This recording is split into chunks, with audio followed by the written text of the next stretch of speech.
નમસ્કાર, ગ્રાઉન્ડ રિપોર્ટમાં આપનું સ્વાગત છે. હું છું આપની સાથે સંધ્યા. પ્રધાનમંત્રી મોદીએ જામનગરમાં વનતારાનું ઉદ્ઘાટન કર્યું. અનંત અંબાણીનો મહત્વકાંક્ષી પ્રોજેક્ટ વનતારા દુનિયાનું સૌથી મોટું સેવાલય છે, દુનિયાનું સૌથી વિશાળ પશુ પુનર્વસન કેન્દ્ર છે. વનતારા 2000થી વધુ વન્ય પ્રજાતિઓનું ઘર છે, જ્યાં સંકટગ્રસ્ત પશુઓને રેસ્ક્યુ કરીને સારવાર આપવામાં આવી રહી છે. પ્રધાનમંત્રી નરેન્દ્ર મોદીએ વનતારાના ઉદ્ઘાટન બાદ સોશિયલ મીડિયા પ્લેટફોર્મ એક્સ પર પોસ્ટ કરી અનંત અંબાણી અને તેમની ટીમની પ્રશંસા કરી. પીએમ મોદીએ લખ્યું છે કે વનતારા પ્રાણીઓ માટે એક સ્વર્ગ જેવી જગ્યા છે. વનતારા પ્રાણીઓ માટે સલામત અને કરુણાપૂર્ણ આશ્રય સ્થાન છે.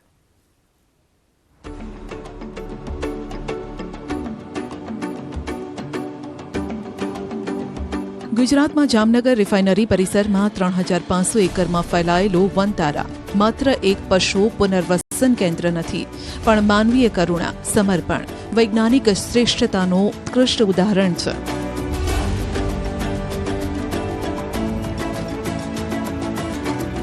અહીં શાંતિ, સુરક્ષા મેળવનારા એવા કેટલાય પ્રાણીઓ છે જેમને અન્ય જગ્યાએ અત્યાચાર, ઉપેક્ષા, લાચારી સહન કરવી પડી છે.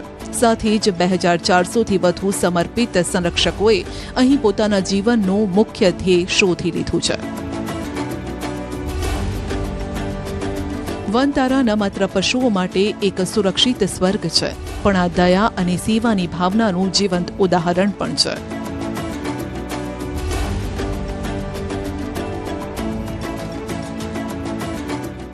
વનતારાની પરિકલ્પનાને અનંત અંબાણીએ આકાર આપ્યો છે. બાળપણથી જ અનંત અંબાણીને પશુઓના સંસાર તરફ ગાઢ આકર્ષણ રહ્યું છે અને તેઓ તેમના પ્રત્યે આત્મીય ભાવ અનુભવતા હતા. નવી મુંબઈમાં એક નાનું પશુ આશ્રય કેન્દ્ર બનાવ્યા બાદ તેમણે વનતારાની યોજના તૈયાર કરી. એક વિશાળ પરિસર જેને તેમણે અત્યાધુનિક બચાવ, પુનર્વસન અને સંરક્ષણ કેન્દ્રના રૂપમાં વિકસિત કર્યો.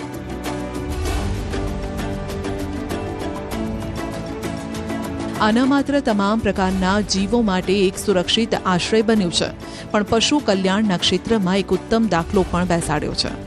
આજે વનતારા 2000થી વધુ પ્રજાતિઓ માટે મદદગાર બની ચૂક્યું છે, જેમાં એશિયાટિક સિંહ, દીપડા, વરુ, ગેંડા, મગર અને હાથી શામેલ છે.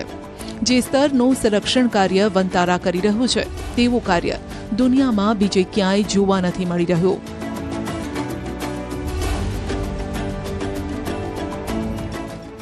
અનંત અંબાણી વનતારાની સ્થાપનાનું શ્રેય પોતાના દાદા ધીરુભાઈ અંબાણીની દીર્ઘદ્રષ્ટિ અને પોતાના માતા પિતા મુકેશ અંબાણી અને નીતા અંબાણીના સહયોગને આપે છે. તેઓ આને સેવાલય કહે છે, એક એવું પવિત્ર સ્થળ જ્યાં દરેક બચાવેલા પશુઓને સંરક્ષણ, સન્માન અને દેખરેખ મળે.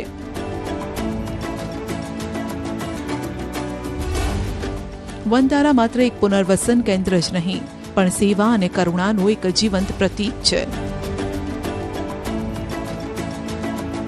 પ્રધાનમંત્રી નરેન્દ્ર મોદી ભારતમાં વન્યજીવ સંરક્ષણના સૌથી મોટા સમર્થકો પૈકી એક છે. તેમને વિશ્વાસ છે કે વન્યજીવોની રક્ષા આપણી સભ્યતાની મૂળ ભાવનામાં સામેલ છે અને આ ભારતીય પરંપરા સંસ્કૃતિનો અભિન્ન અંગ છે. તેવામાં જ્યારે તેમણે વનતારા, જેને વનનો તારો કહેવાય છે, તેની મુલાકાત લેવાની ઈચ્છા વ્યક્ત કરી તો કોઈ નવાઈની વાત ન હતી. પશુ કલ્યાણ પ્રતિ પોતાના અતૂટ સમર્પણ માટે વનતારાને પ્રાણી મિત્ર રાષ્ટ્રીય પુરસ્કારથી સન્માનિત કરવામાં આવ્યો, જે તેની અસાધારણ સેવાઓનું પ્રમાણ છે. પ્રધાનમંત્રી વનતારાના લીલાછમ વાતાવરણમાં જેવા જ પ્રવેશ્યા, માહોલ ઉત્સાહ, ઉમંગભર્યો બની ગયો. શાસ્ત્રીય સંગીતની સુમધુર ધ્વનિ ગુંજી રહી હતી. પરંપરાગત નૃત્યથી તેમનું ભવ્ય સ્વાગત કરાયું. વનતારાના પ્રવેશ દ્વાર પર મુકેશ અંબાણી, નીતા અંબાણી, અનંત અંબાણી અને તેમના પત્ની રાધિકા અંબાણીએ પ્રધાનમંત્રીનું આત્મીય અભિવાદન કર્યું. પ્રધાનમંત્રીએ રિબિન કાપીને વનતારાનું ઉદ્ઘાટન કર્યું. આ પાવન અવસર પર તેમણે અનંત અંબાણીના મહત્વકાંક્ષી પ્રોજેક્ટને પોતાના આશીર્વાદ આપ્યા. જ્યારે પ્રધાનમંત્રી આધુનિક સુવિધા ધરાવતા કેન્દ્રની મુલાકાત લઈ રહ્યા હતા, ત્યારે અનંત અંબાણી તેમની સાથે હતા. પ્રધાનમંત્રીને આ ભવ્ય પરિયોજનાની જાણકારી આપી રહ્યા હતા, જેને તેમણે માત્ર પશુઓની સારવાર અને દેખરેખના ઉદ્દેશથી મૂર્તિમંત કર્યું છે. આ દરમિયાન પ્રધાનમંત્રી મોદીએ ખુદ જોયું કે કેવી રીતે વનતારા અન્ય જીવોની સારવાર અને સાર સંભાળનું એક અભૂતપૂર્વ કેન્દ્ર બની ગયું છે. અહીં ઇન્ટેન્સિવ કેર યુનિટમાં તેમણે જોયું કે બાળ ચિમ્પાન્ઝીથી લઈ સરીસૃપ સુધીના તમામના સ્વાસ્થ્યનું ધ્યાન રાખવામાં આવે છે.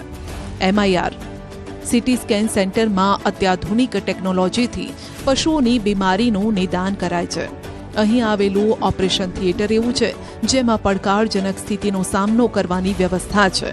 આ દરમિયાન પ્રધાનમંત્રી નરેન્દ્ર મોદીએ નવજાત પશુ દેખરેખ કેન્દ્રની પણ મુલાકાત લીધી.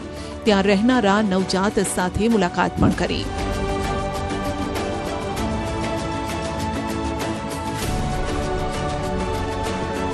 ખૂબ જ સતર્કતા અને સ્નેહ સાથે તેમણે નવજાત દીપડા, વાઘ, સિંહના બચ્ચાઓને ખોળામાં લીધા. તેમના પર વહાલ વરસાવ્યું, ત્યાં સુધી કે તેમને દૂધ પણ પીવડાવ્યું. વનતારામાં ભ્રમણ દરમિયાન અલ્પાનું એક ઝુંડ ઉમંગભર્યા અંદાજમાં પ્રધાનમંત્રી મોદી પાસે આવી ગયો. તેમના કોમળ અને મિલનસાર સ્વભાવે પ્રધાનમંત્રી મોદીને મંત્રમુગ્ધ કરી દીધા. ત્યારબાદ પ્રધાનમંત્રી વનતારામાં વાઘોના વિશેષ વિસ્તારમાં પહોંચ્યા, જ્યાં કાચની બહાર બેસીને તેમણે વિશાળ જંગલી બિલાડીઓને નજીકથી જોઈ તેમનો વ્યવહાર સમજ્યો. વનતારામાં શાનદાર સફેદ વાઘ પણ છે. પ્રધાનમંત્રીએ જોયું કે આ અભયારણ્ય કેવી રીતે આ વાઘો માટે એક સુરક્ષિત અને અનુકૂળ વાતાવરણ પૂરું પાડે છે, જ્યાં તેઓ સરળતાથી ફૂલે ફાલે છે. પ્રધાનમંત્રીએ વનતારાના જાણીતા હાથી શિબિરનું ઉદ્ઘાટન કર્યું. અનંત અંબાણીએ કેટલાય હાથીઓને કષ્ટદાયક પરિસ્થિતિઓ, લાકડા ઉદ્યોગ, સર્કસ, ભીડભાડવાળા પ્રાણી સંગ્રહાલય અને ખતરનાક રસ્તાઓથી બચાવી નવું જીવન આપ્યું છે. વનતારામાં વિશાળ જીવોને એક સુરક્ષિત, સુખદ, સ્વતંત્ર જીવન જીવવાની તક મળે છે. પ્રધાનમંત્રી મોદીએ દુનિયાની સૌથી મોટી અને સૌથી અત્યાધુનિક એલિફન્ટ હોસ્પિટલની મુલાકાત લીધી. આ વિશાળ પરિસર સંપૂર્ણ રીતે એર કન્ડિશનર છે. ખાસ કરીને બીમાર હાથીઓની લાંબી અને જટિલ સર્જરી માટે ડિઝાઇન કરવામાં આવી છે. પ્રધાનમંત્રી અત્યાધુનિક હાઇડ્રોલિક પ્લેટફોર્મને પણ તેઓ જોયું, જે એક હાથીને આરામથી ઉઠાવી જમીનથી 4 ફૂટ ઉપર સુધી લઈ જઈ શકે છે. આ ટેકનિક સર્જિકલ ટીમને હાથીના અલગ અલગ અંગો પર લાંબા સમય સુધી સારવાર કરવાની સુવિધા આપે છે, જેનાથી ન માત્ર સારવાર સરળ થાય છે, પણ હાથીને પણ ઓછામાં ઓછી અસુવિધા અને ઓછો તણાવ થાય છે. ત્યારબાદ પ્રધાનમંત્રી મોદીએ એલિફન્ટ સફારીનો આનંદ લીધો, જ્યાં તેમણે આ ભવ્ય પ્રાણીઓને મુક્ત રીતે વિહાર કરતા જોયા. કેટલાય તો પાણીમાં રમી રહ્યા હતા, કેટલાક તરી રહ્યા હતા, તો કેટલાક પોતાની ધૂનમાં, પોતાની મસ્તીમાં મગ્ન હતા.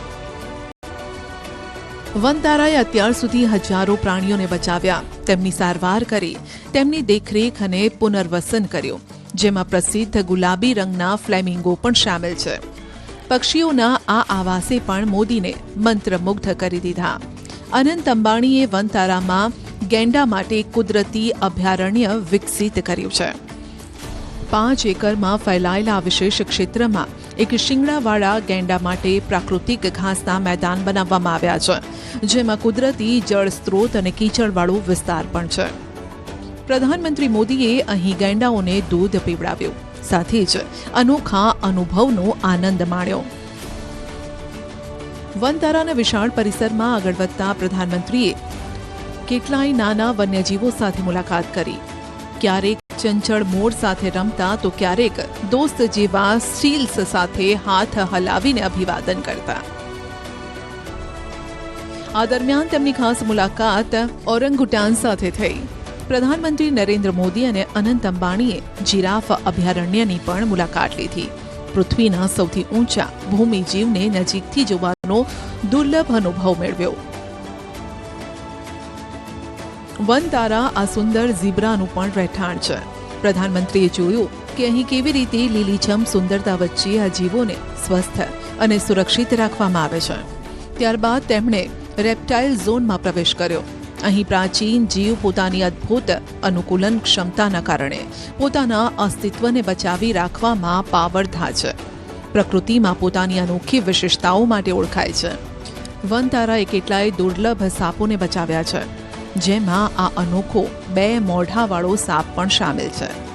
પ્રધાનમંત્રી મોદીએ આ સાપને પોતાના હાથમાં લઈ તેની દુર્લભ દુનિયાને નજીકથી અનુભવી.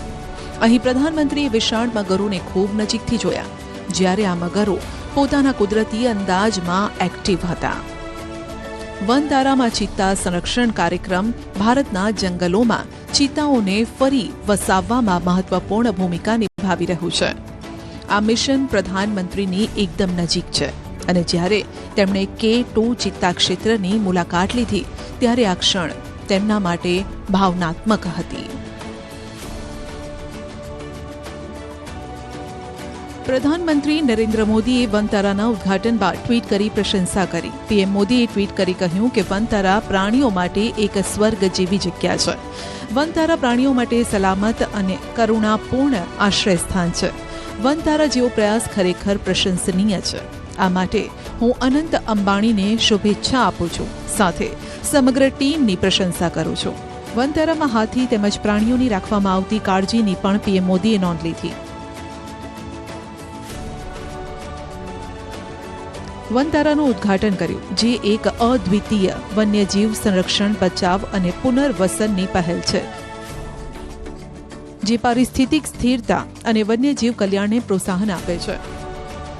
જાનવરો માટે એક સુરક્ષિત આશ્રય સ્થાન પ્રદાન કરે છે. હું આ કરુણામય પ્રયાસ માટે અનંત અંબાણી અને તેમની સમગ્ર ટીમની સરાહના કરું છું. વનતારા જેવો પ્રયાસ વાસ્તવમાં સરાહનીય છે. આ એવા લોકોની રક્ષા કરવાના આપણા વર્ષો પહેલાના લોકાચારનું જીવંત ઉદાહરણ છે. ચાલો આપણે પ્રાણીઓ પ્રત્યે દયાભાવ પર ધ્યાન કેન્દ્રિત કરીએ. देने को टुकड़ा भला, लेने को हरिनाम. આ સૂત્રને ચરિતાર્થ કરનાર સંત શિરોમણી જલારામ બાપાને તેમના સદાવ્રત અને સેવા માટે યાદ કરવામાં આવે છે. પણ સ્વામિનારાયણ સંપ્રદાયના એક સ્વામીએ આ વાતને ફેરવી તોડી નવો જ ઇતિહાસ ઘડી નાખ્યો, જેને લઈને આજે રાજ્યભરમાં બાપાના ભક્તોમાં જ્ઞાન પ્રકાશ સ્વામી પ્રત્યે ભારોભાર રોષ છે. ત્યારે જાણો કે બાપાના સેવાભાવી ઇતિહાસ વર્સિસ સ્વામીની અજ્ઞાનતા છતી કરતા સત્ય ની હકીકત શું છે.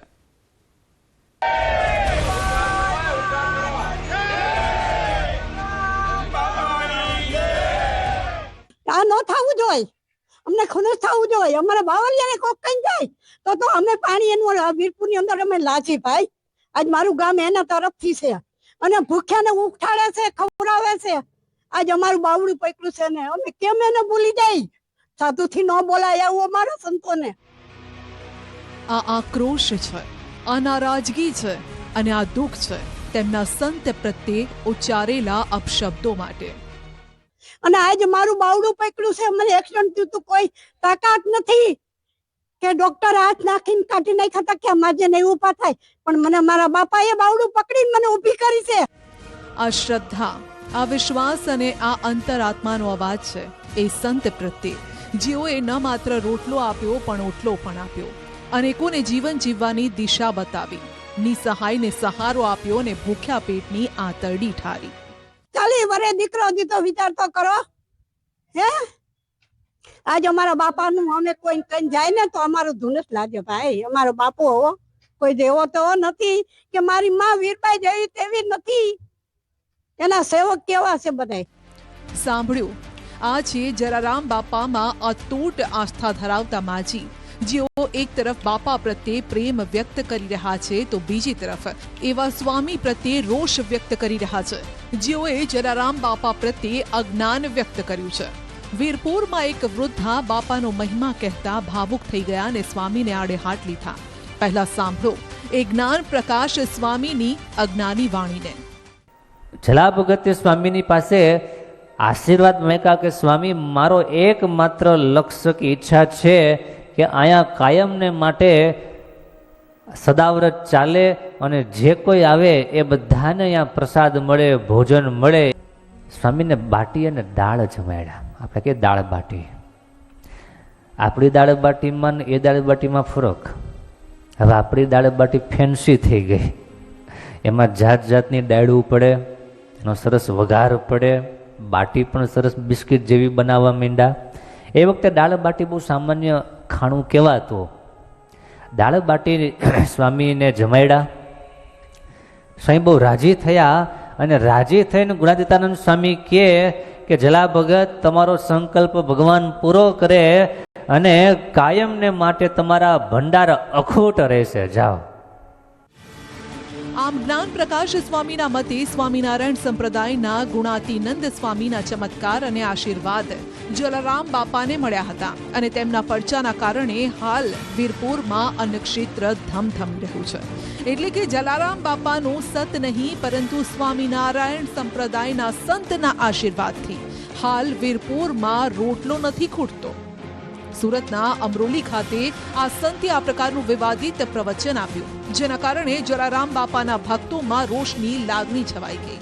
આ પ્રકારના નિવેદન બાદ જલારામ બાપામાં આસ્થા રાખતા લોકો અને વીરપુરના રહીશોમાં રોષ ફાટી નીકળ્યો.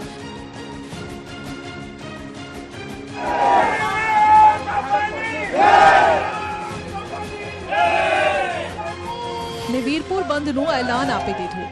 જે રીતે સ્વામી જે રીતે જલારામ બાપાના ત્યાં શીશ ઝુકાવીને માફી ન માંગે ત્યાં સુધી આજે આક્રોશ છે, આક્રોશ શાંત નહીં થઈ શકે. જે રીતે આપ જોઈ શકો છો કે 11 કલાકે તમામ સંસ્થાઓ ભેગા થશે અને ઉપસ્થિત જેના પછી લોન હતી તે ગોઠવા આપણી સાથે આવીને ભક્તોને તેની જોડે આપણે વાત કરવાનો પ્રયત્ન કરશો.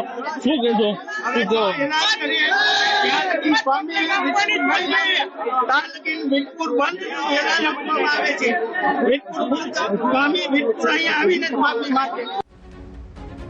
વીરપુરના લોકોએ માંગ કરી છે કે સ્વામી વીરપુર આવીને જ માફી માંગે અને જે સાહિત્યમાં આ પ્રસંગનો ઉલ્લેખ કર્યો હોય તે સાહિત્ય પણ બતાવે.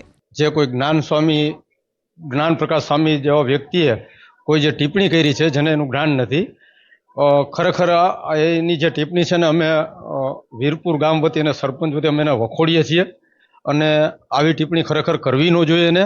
અને જે કાંઈ એની પાસે આવું સાહિત્ય હોય તો એ લઈ અને વીરપુર આવી જાય. તો જલારામ બાપા સામેની વિવાદિત ટિપ્પણી બાદ યાત્રાધામ વીરપુરમાં વિરોધનો વંટોળ જોવા મળ્યો. વેપારીઓએ દુકાનો બંધ રાખી નારા પોકારી રોષ વ્યક્ત કર્યો. બુધવારે પણ ધંધા રોજગાર બંધ રાખવાનું એલાન કરી દીધું.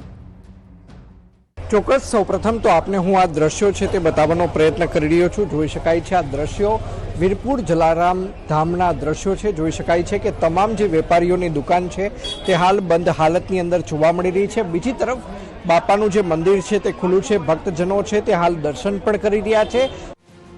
જો કે વેપારીઓના રોષ અને આક્રોશ તેમની જગ્યાએ યોગ્ય છે, પરંતુ અહીં આવતા ભક્તોને કોઈ અગવડ ન પડે તે માટે બાપાના પરિવાર અને ગાદીપતિએ અપીલ કરી. વેપારીઓને કહેવામાં આવ્યું કે આવતીકાલે એટલે કે બુધવારના રોજથી વેપાર ધંધા યથાવત રાખવા માટે અપીલ કરાઈ છે, જેને વેપારીઓએ માન્ય રાખી છે. અહીં આવતા ભક્તોને કોઈ તકલીફ ન પડે એ માટે એમને ઉદારતા દાખવી અને એક અપીલ કરવામાં આવી છે કે બુધવાર સવારથી વીરપુરના તમામ વેપારીઓ પોતાના ધંધા રોજગાર રાબેતા મુજબ ખોલી નાખે એવી અપીલ એ રઘુરામ બાપાએ કરી છે. અને આવી શ્રેષ્ઠ જગ્યાઓના ગાદીપતિ આવી ઉદારતા દાખવે ત્યારે એમની અપીલ વીરપુરના તમામ વેપારીઓ શિરોમાન્ય ગણે છે. પરંતુ સ્વામી પ્રત્યે લોકોનો રોષ ઓછો નથી થઈ રહ્યો. સ્વામિનારાયણના આ જ્ઞાન પ્રકાશ સ્વામીના વિવાદિત નિવેદનને લઈને રાજ્યભરમાં આક્રોશ ફેલાયો. સંતો, મહંતો અને રાજનેતાઓએ પણ સ્વામી સામે રોષ ઠાલવ્યો. આ જ્ઞાન પ્રસાદ સ્વામી આમરોલીનાને હું કહેવા માંગુ છું કે જેમને આ નિવેદન જલારામ બાપા વિશે કર્યું છે ત્યાં કોઈ વીરપુર મુકામે સ્વામી નહોતા ગયા, પણ હું એમને કહેવાને યાદ અપાવવા માંગુ છું કે ખુદ પ્રભુ જલારામ બાપાના આંગણે ગયા હતા એમની પરીક્ષા કરવા માટે થઈ, અને પ્રભુને પણ ભાગીને જવું પડ્યું હતું કારણ કે એની પરીક્ષામાં જલારામ બાપા પાસ થઈ ગયેલા હતા. શ્રી ભોજલરામ બાપાની પ્રેરણા અને આશીર્વાદથી આજથી 205 વર્ષ પહેલા સદાવ્રત અન્નક્ષેત્રની શરૂઆત વીરપુરમાં કરી. આ વાત બાપાને માનનારા લાખો ભક્તો વર્ષોથી આ જાણે છે, જગ જાહેર છે અને આ જ સત્ય છે. જલારામ બાપા પ્રભુ શ્રી રામ પરંપરાના અંદર મહાન ભગત થઈ ગયા છે, મહાન સેવક થઈ ગયા છે. અને આવા સ્વામીનો જલારામ બાપા વિશે આવો નિમ્ન કક્ષાનો નિવેદન એ અપમાનજનક છે. એને ક્યાંય પણ સાંખી લેવાય એમ નથી. તો રાજકોટના સાંસદ પરસોત્તમ રૂપાલાએ પણ નારાજગી વ્યક્ત કરતા કહ્યું કે પહેલા જલારામ બાપા વિશે જ્ઞાન મેળવો અને પછી વાત કરો. પણ જ્યાં પૈસો ન સ્વીકારવાનું કહેતા હોય, જે અત્યંત દુર્લભ કહેવાય આ સમયની અંદર, જ્યાં માણસોને ઊભા રાખ્યા છે. હું હમણાં દર્શને ગયો હતો તો કોઈ ભૂલથી ત્યાં સિક્કો ખિસ્સામાંથી પોતાની શ્રદ્ધા પ્રમાણે નાખે, પણ એ ન નાખવો એવું કહેવા માટે પગાર આપીને માણસોને રાખે એવી જગ્યાની સામે બોલતા પહેલાં અરીસામાં જોવું જોઈએ. એ લોકો એમની જે સ્વામીનું નામ છે મને તો ખબર નથી, પણ એની કોઈ હેસિયત નથી કે જલારામ બાપાની વિશે એમણે કોમેન્ટ કરવી જોઈએ. આ તરફ લોહાણા સમાજના અગ્રણી ગિરીશ કોટેચાએ તો જ્ઞાન પ્રકાશને અજ્ઞાની કહી દીધા ને સાધુ સંપ્રદાયમાંથી હાંકી કાઢવાની અપીલ કરી. માફી માંગેલાથી હું તો કંઈ માનવાનો પણ નથી. એને તમે 15 વર્ષ સુધી વ્યાસપીઠ ઉપર બેહાડોમાં, એને નહીં બેહાડવાનો અને એની પાસે મંદિરના અંજવારી પોતા કરાવો તો જ ખબર પડે ને. તો સુરતમાં સ્વામિનારાયણ હિત રક્ષક સમિતિએ આવા લંપટ સાધુઓને દૂર કરવા માટે રેલી અને વિરોધ પ્રદર્શન કર્યું. હરિભક્તોનું કહેવું છે કે નામ કમાવવા આવા સાધુઓ ખોટા નિવેદન આપે છે. સ્વામિનારાયણ સંપ્રદાયની અંદર બાવા બહુ બધા ધંધા કરી રહ્યા હોય, જે સંપ્રદાયનો સનાતન ધર્મની જ્યાં ગમે ત્યારે ખોદણી કરતા હોય, સૃષ્ટિ વિરુદ્ધના કરતા હોય, ચલણી નોટો છાપતા હોય, આવા બાવાને સંપ્રદાયમાં જોતા નથી. એને હાંકી કાઢવા માટે અમે સત્સંગી એક થઈ અને આંદોલન ચાલુ કર્યું છે. હવે શાસ્ત્રમાં ભગવાન સ્વામિનારાયણ આવું કઈ લખતા નથી ગયા અને સાધુ પોતાની યુટ્યુબમાં નામ કમાવા માટે આવું બધું કરતા હોય છે. ચો તરફથી વિરોધ અને વિવાદનો વંટોળ સર્જાતા જ્ઞાન પ્રકાશ સ્વામીએ માફી માંગી છે. લોકસત્તા જનસત્તા નામના એક મેગેઝિનમાં સામાયિકમાં વાંચેલો એ જ પ્રસંગ મેં બીજી એક બુકમાં પણ વાંચેલો, જેમાં જલારામ બાપાનો અદ્ભુત મહિમા પણ કહેલો અને એક ઐતિહાસિક વાત પણ મેં વાંચેલી. પરંતુ એ પ્રસંગને લઈ અને કોઈના દિલ દુભાણા હોય તો એના માટે હું ખાસ માફી માંગી છે કે તો વીરપુર જલારામ વિવાદ મામલો થાળે પડ્યો છે. વડતાલ સ્વામિનારાયણ સંપ્રદાયના દેવ સ્વરૂપ સ્વામી અને લોહાણા સમાજ વચ્ચે થઈ છે સમજૂતી. દેવ સ્વરૂપ સ્વામીએ લોહાણા સમાજની માફી માંગી છે. અનુકૂળતાએ જ્ઞાન પ્રકાશ સ્વામી મંદિર અને પરિવારની માફી માંગશે. સ્વામીએ પોતાના ફોલોવર્સ વધારવા માટે આ બફાટ કર્યો હતો. વડતાલ ટેમ્પલ બોર્ડ દ્વારા લેખિતમાં આ વિડીયો મારફતે માફી માંગવામાં આવશે તેવી વાત કરવામાં આવી છે. વીરપુર જે જલારામ બાપાનો જે અમારે એક રાણા સાધુએ બોલીને જે બફાટ કર્યો છે એ મારા શાસ્ત્રમાં કે ઉલ્લેખ નહીં. એ બદલ વડતાલ સંસ્થા આ સાધુ બદલ જે આવી ભૂલ કરી છે એ ભૂલ બીજી વખત પુનરાવર્તન નહીં કરે એની બાહેંધરી આપે છે. અને આ જે થઈ ગયું છે બહુ ખોટું થયું છે એ વડતાલ સંસ્થા પૂરી રીતે જાણે છે. એટલે અહીંના અમારા બધા સંતો અને હરિભક્તોને આ બાબતનું દુઃખ છે. ભવિષ્યમાં આવું ક્યારેય નહીં થાય એની બાહેંધરી આપે છે. તે સ્વામી જે બોલ્યા છે એ સ્વામી 2-4 દિવસમાં સમયને અનુકૂળતા ત્યાં રૂબરૂ બાપાના દર્શન કરી આવી અને બાપાના જે પરિવાર છે, ટ્રસ્ટી છે, બધાને મળી અને જે પોતે જે વાતમાં જે બફાટ કર્યો છે એને પોતે ભૂલ એકરાર કરી જશે. જે કઈ વિવાદ હતો એ માત્ર ને માત્ર જ્ઞાન સ્વરૂપ સ્વામીના બફાટ અને એમના કોઈ પુસ્તકોમાં વાંચ્યું હોય કે ન વાંચ્યું હોય પણ એ પોતાનો બફાટ હતો, પોતાનો પ્રચાર કરવા માટે અને પોતાના ફોલો વધારવા માટેનો એક આ પ્રયાસના ભાગરૂપે આવું કર્યું હોય એવું એક ફલિત થતા અને એને માફી માંગવાની અને વીરપુર આવીને માફી માંગવાની વાત કરતા આજે આ વિવાદનો અંત આવે છે. ગ્રાઉન્ડ રિપોર્ટમાં અત્યારે બસ આટલું જ. વધુ સમાચાર અને અપડેટ માટે જોડાયેલા રહેશો ન્યૂઝ 18 ગુજરાતી સાથે. રજા આપશો. નમસ્કાર.